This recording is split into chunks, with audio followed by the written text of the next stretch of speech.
আমি জানি তুমি আমাকে অনেক ভালোবাসো, কিন্তু এবার তো তোমার ভাই ভাবিকে আমাদের বাড়ি পাঠিয়ে বিয়ের কথাটা বলো। সে না হয় পাঠাবো, কিন্তু তোমার আব্বা কি আমাদের এই সম্পর্কটা মানবে? দেখো, আমার আব্বা আমাকে খুব ভালোবাসে, তাই আমি বললে আমার আব্বা কখনোই না করবে না। ঠিক আছে, তাহলে পাট পানিগুলো উঠুক, তারপর না হয় ভাই ভাবিকে তোমাদের বাড়ি পাঠিয়ে দেবো। আচ্ছা শুভ, তোমরা তো দুই ভাই, তাহলে তুমি মাঠে একা কাজ করো কেন? কি করব বলো, আমি তো পড়াশোনা বেশি দূর করিনি, তাই মাঠ পানিগুলো আমি দেখি আর হিসাব পত্রগুলো ভাই দেখে। সে ঠিকই আছে শুভ, কিন্তু এবার নিজের দিকটাও তো একটু ভাবো। অন্ধের মতো কাউকে বিশ্বাস করা উচিত না। তোমাকেও না। আরে আমার কথা ছাড়ো, আমি তোমার ভাই ভাবির কথা বলছি। তুমি রাগ করো না, ওদেরকে আমার মোটেও সুবিধার মনে হয় না। এ আবার কি বলছো নাজমা, ও আমার নিজের ভাই। আচ্ছা ঠিক আছে শুভ, আমি আবার অনেকক্ষণ আগে এসেছি, এবার বাড়ি যাই, অনেক দেরি হয়ে গেল। হ্যাঁ হ্যাঁ নাজমা, তুমি বাড়ির দিকে যাও, আমিও একটু মাঠের দিকে যাই। ওই খেড়ের মাঠের জমিটা চষে আসি, কলাই বুনতে হবে।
পুতুল, তুই তাকে মারতে চাস? এই পুতুল আগামী অমাবস্যা পর্যন্ত সব সময় তার কাছে কাছে রাখবি। আর একটা কথা মনে রাখবি, তন্ত্র সাধনা করা, শয়তান চালনা করা সহজ কাজ না। এর ভিতরে যে শয়তান আমি চালনা করেছি, সে কিন্তু জীবন না নিয়ে থামবে না। যার জীবন নেওয়ার জন্য তুই ওকে নিয়ে যাচ্ছিস, ও যদি তার জীবন না নিতে পারে, তাহলে কিন্তু তোর জীবন সে নিয়ে নেবে। তুই এখন যা।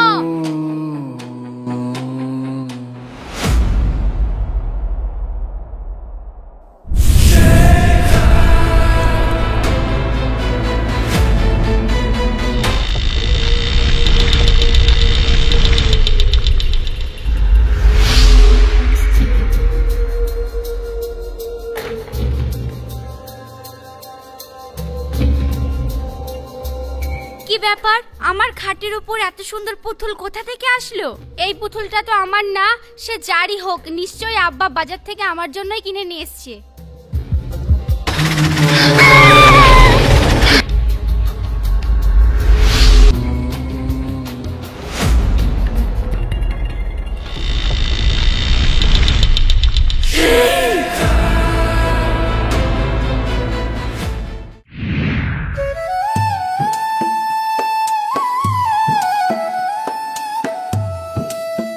ভাই, তোমাকে অনেকদিন থেকে একটা কথা বলবো ভাবছিলাম। বল, কি কথা? ভাই, তুমি তো আমাদের ওই পাড়ার নাজমাকে চিনো তো, ওর সাথে আমার অনেকদিন থেকে সম্পর্ক আছে। আমি ওকে বিয়ে করতে চাই। তুই কি বলছিস? তোর মাথা ঠিক আছে? ওরা কত বড় লোক আর আমরা এই গরিব মানুষ, ওর আব্বা কি তোর সাথে বিয়ে মেনে নিবে? মানবে না কেন? নাজমার সাথে আমার কথা হয়েই আছে। তুমি শুধু কি ওর আব্বাকে বলো গা আমাদের বিয়ের ব্যাপারে। বিয়ে করবি মানে? এখন কোনো বিয়ে হবে না। আরে তুমি থামো না, আমি দেখছি বিষয়টা। যা, তুই মাঠ থেকে ঘুরে আয়। ঠিক আছে ভাই।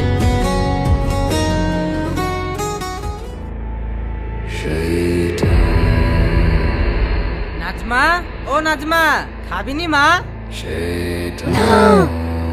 কেন খাবিনি তুই? তোর কি হয়েছে নাজমা? ও নাজমা, তুই এইভাবে আছিস কেন? বললাম না আমি খাবো না, কতবার বলবো আমি খাবো না, বারবার কাকা করছিস। খাবো না আমি, যা তুই এখান থেকে, বিরক্ত করবি না একদম আমাকে। কি হয়েছে মা তোর? তুই এরকম করছিস কেন? বেরিয়ে যা এখান থেকে, আমাকে একা থাকতে দে।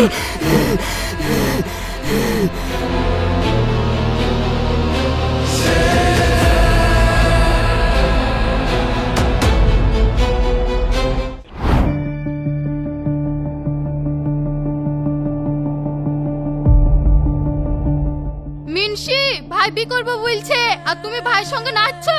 তোমার কি মাথাটা তো খারাপ হয়ে গেছে? তোমার ভাই যদি বিয়ে দিয়ে দাও, ও তো আর কাজ করবে না, বলে ভিনো খাবে। আর ও যদি কাজ না করে এই সংসার দেখবে কে? তুমি মাঠে খাটতে পারবা? তাহলে কি করব? কি আবার করবা? এতদিন যেমন টুপি পরে থুই দিয়েছিলা, এইভাবে যতদিন যায় চলুক।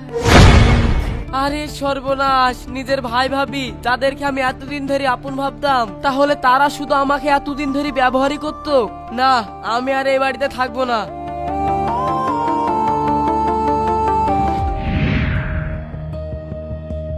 আরে নাগরাজ, হঠাৎ করে নাজমার কি হলো? এত যে ডাক্তার দেখালাম তাও তো কিছু হলো না। এইবার যদি নাজমার কিছু হয়ে যায় তাহলে আমি কাকে নিয়ে বাঁচবো? ভাই তুমি অত চিন্তা করছো কেন? আমরা তো আছি। দরকার হয় নাজমাকে শহরের বড় ডাক্তারের কাছে নিয়ে যাবো, তবুও নাজমার কিছু হইতে দিব না। নাজমাকে আমি আমার নিজের মেয়ের মতন ভালোবাসি। দরকার হলে আমি নাজমার লাগি আমার জীবন দিয়ে দিব, তবুও আমি নাজমাকে ভালো করে নিয়ে আসবোই। তুমি চিন্তা করো না ভাই। এই তুমি যাও তো, ভাইকে এক গ্লাস পানি এনে দাও। নাজমা, নাজমা। কে? শুভ? আসো বাপ, আসো। চাচা, আমি একটু নাজমার সাথে দেখা করতে এসেছি। বাপ, নাজমার সাথে যে দেখা করবা, দুদিন থেকে তার যে কি হয়েছে, ভালো করে কথাও বলছে না, আবার খাওয়া দাওয়াও করছে না। এ কি বলছেন চাচা? নাজমা কোথায় আছে? ওই দেখো, ওই ঘরে আছে।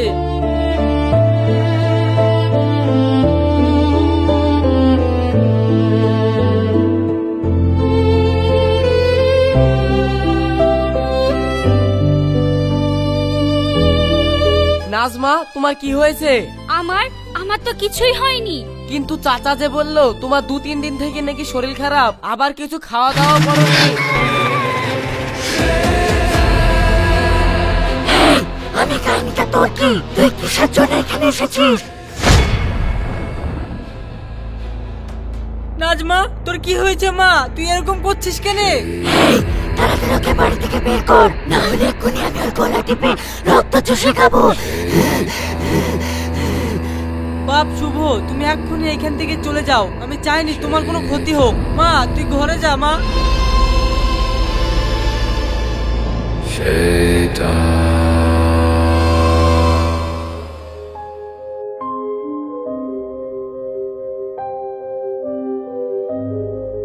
কি ব্যাপার? নাজমা হঠাৎ আমার সাথে এরকম ব্যবহার করলো কেন?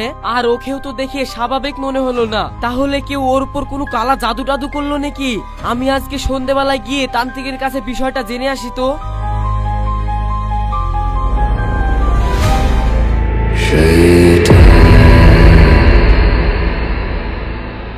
কি ব্যাপার বাবা? আপনি যে বললেন নাজমা 2 দিনের মধ্যে মারা যাবে, কিন্তু এখনো যে ওর কিছু হলো না। শোন, অত অধৈর্য হবে না। অমাবস্যা লাগতে এখনো কয়েক ঘন্টা বাকি আছে। তুই নিশ্চিন্তে বাড়ি চলে যা, বাড়ি গিয়ে অপেক্ষা কর। অমাবস্যা লাগলে ওর খেল খতম। তবে মনে রাখিস, অমাবস্যা লাগা পর্যন্ত কোনোভাবেই জানে ওই পুতুলের গায়ে আগুন না থাকে, না হলে কিন্তু ওই শক্তি তোকে শেষ করে দিবে। ঠিক আছে বাবা, আপনি কোনো চিন্তা করেন না। ওই পুতুল আমি কাউকে ছুঁতে দিব না। বাবা জয় হোক।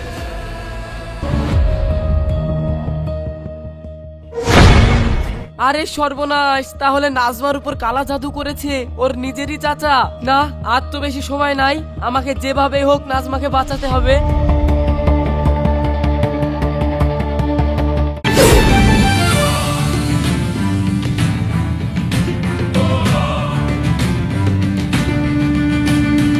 এই শুভ, তুই আবার এসেছিস? তুই জানিস নি নাজমা তোকে দেখলে রেগে যায়?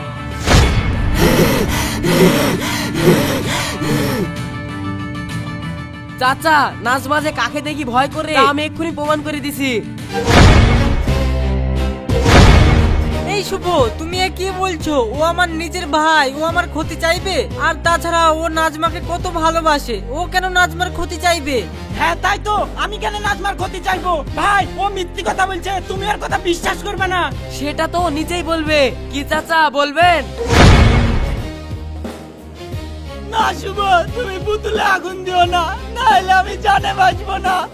আমি বলছি আসলে ভাই, আমি যা করেছি তোমার এই সম্পত্তির লোভে। আর আমি ভেবেছি নাজমার বিয়ে হয়ে গেলে তুমি তো তোমার সব সম্পত্তি তোমার জামাইকে দিয়ে দিবা, আর আমি কিছু পাবো না। তাই আমি নাজমাকে দুনিয়া থেকে সরিয়ে দিই, এই সব সম্পত্তি আমার করতে চেয়েছিলাম।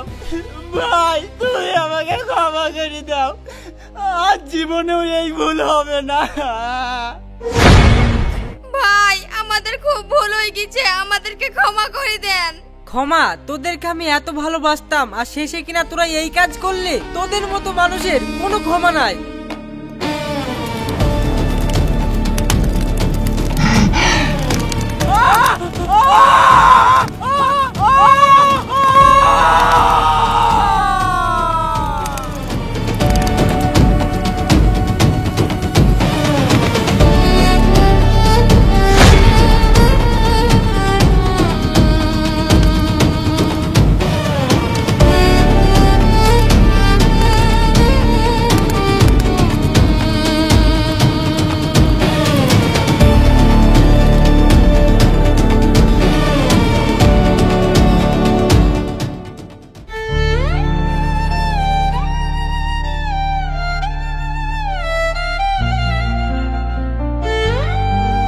বাপ শুভ, আজ তোমার জন্য আমার মেয়েটা মৃত্যুর মুখ থেকে ঘুরে এসেছে।